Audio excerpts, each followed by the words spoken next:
Hey everyone, welcome back to Genai FOSS News. And we're kicking things off today with an absolute gem of a story, the kind that reminds you why open source is so magical. As reported by its FOSS, a 21-year-old Polish woman named Camilla has done something that seasoned Linux developers hadn't managed in 2 decades. She fixed a bug that had been lurking in the Enlightenment E16 window manager for over 20 years. And here's the best part. She wasn't even looking for it. She stumbled across the issue while doing something completely routine, noticed something was off, dug into it, and submitted the fix. Just like that, a bug that had been quietly misbehaving since the early 2000s was gone. This is such a great reminder that you don't need to be a grizzled veteran kernel hacker to make a meaningful contribution to open source software. Sometimes fresh eyes are exactly what a decades-old codebase needs. Huge respect to Camilla. This is the kind of community story we absolutely love sharing with you all. All right, moving on. And this one's a bit of a bittersweet story for the open source community. Its FOSS is reporting that CAL.com, the popular open source scheduling platform, has made the decision to go proprietary. Their reasoning? They're concerned that AI tools can too easily exploit open source code, essentially using the publicly available codebase to build competing products without contributing anything back. Now, this is a debate that's been heating up across the industry, and CAL.com isn't the first company to cite AI as a tipping point for reconsidering their licensing model. But here's the silver lining for those of you who were fans of the project. The existing open source codebase isn't disappearing entirely. It's being forked and will live on as cal.diy, which will remain available under the permissive MIT license. So if you want to self-host your own scheduling solution, that option is still on the table. It's a real tension playing out in real time.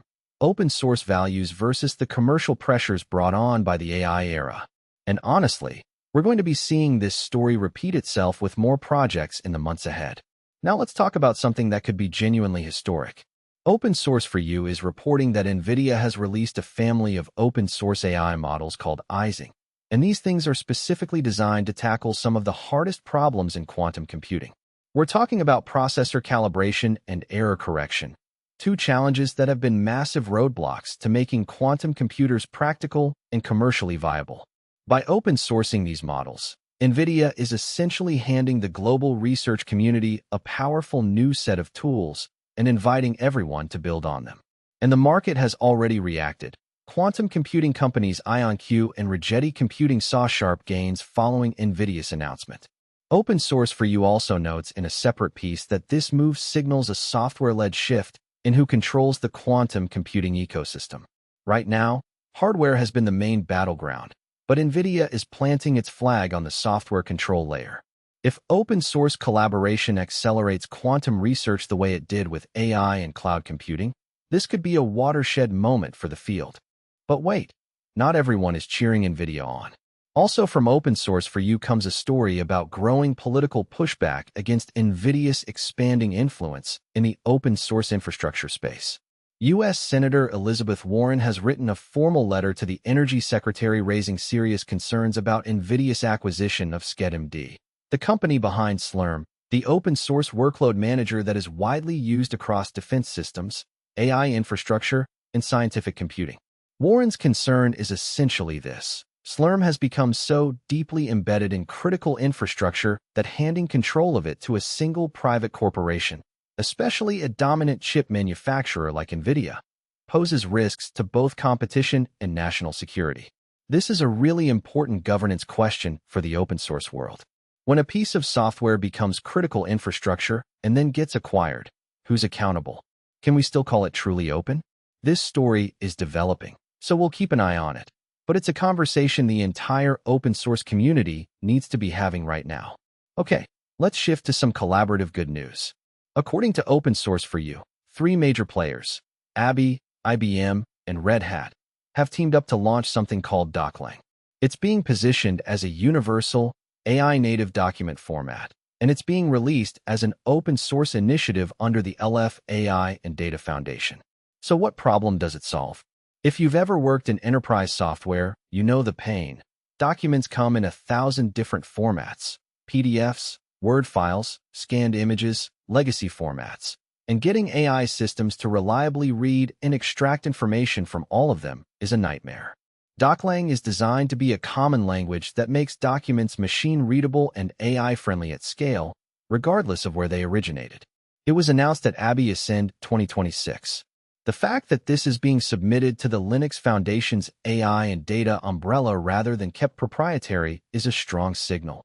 These companies want the whole industry to adopt it, and open sourcing it is the right move to make that happen. Here's a story that should have every WordPress site owner sitting up straight. Open Source for You is reporting that a second supply chain attack has hit the WordPress plugin ecosystem, and the fallout is significant. Multiple plugins have been pulled offline after a malicious backdoor was discovered. Attackers apparently gained control through a silent ownership transfer of the plugins, then quietly injected harmful code that could compromise any website using those tools. This is what security researchers call a supply chain attack. Instead of hacking your site directly, bad actors compromise the tools you trust and let those tools do the damage for you. And this is the second such incident, which means it's a pattern, not a fluke.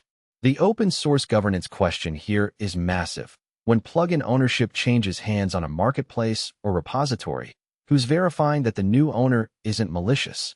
This incident is a serious wake-up call for the WordPress ecosystem and honestly for the broader open source software community. If you run a WordPress site, now is a great time to audit your plugins and make sure everything is up to date and coming from trusted, verified sources. Let's close out today's show with two privacy-focused stories. First, some good news. FOSS is reporting that Tuta, the privacy-first encrypted email service, is launching Tuta Drive, a cloud storage product currently in closed beta. And this isn't just another Google Drive clone. Tuta Drive features quantum-resistant encryption, meaning it's designed to stay secure even against the next generation of quantum-powered attacks. If you've been uncomfortable handing your files over to Google or Microsoft, Tuta Drive looks like a genuinely compelling open-source alternative to keep an eye on. And now for the not-so-great privacy news. Also from FOSS, there's a federal bill being proposed in the United States that would require age verification at the operating system level for all Americans. Unlike the patchwork of state-level laws that already exist, this would apply nationwide and would be baked directly into the OS. Privacy advocates are already raising major alarm bells. The implications for anonymity, data collection, and government access to user information are enormous. If you're in the US and care about digital privacy, this one is worth watching very closely. We'll link both stories in the description below.